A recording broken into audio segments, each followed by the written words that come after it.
I want to go back for a second to the president and his olive branch. I don't know if we still have that olive branch around here anywhere, but he has extended quite a few of them, particularly in that State of the Union speech. He's offered up what he sees as some great solutions to some of our most pressing problems: education, health care. We know the narratives.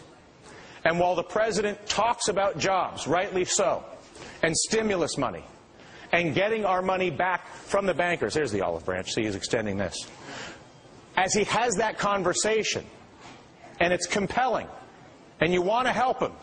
You want to help him fix the process. You want to figure out a way to get rid of the influence of special interests, whether you're on the left or the right. You know it's hurting our country. But we fear that our president right now is like a man preparing to run a marathon, even with an olive branch, while ignoring the fact that he has a gigantic — I don't have a thorn prop, I'm sorry — a giant thorn in his foot. And the thorn that I'm talking about is the big TARP lie. The president continues to say in public that banks have almost paid Americans back. That is a lie.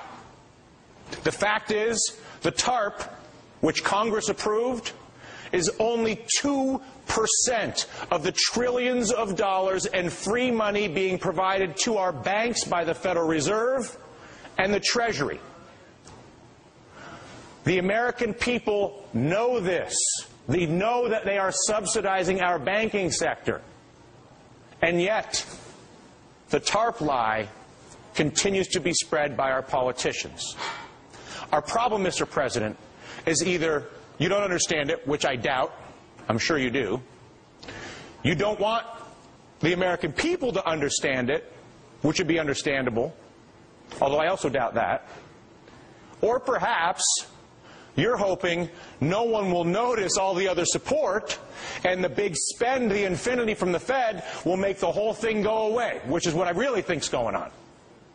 But I'm here to tell you, the problem will not go away until you actually fix it.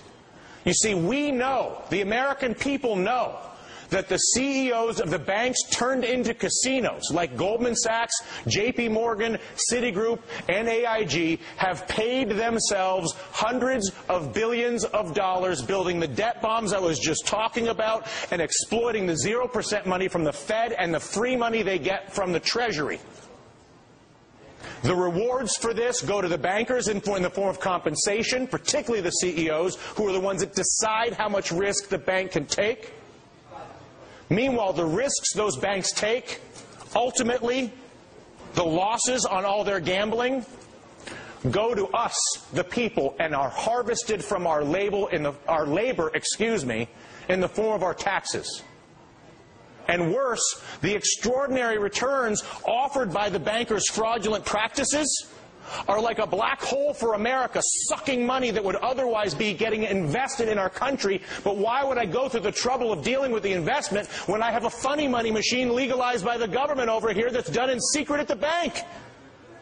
Adding insult to injury, the same giant banks are using the free money access granted to them by our political body to lend to foreign countries that seek to compete with us.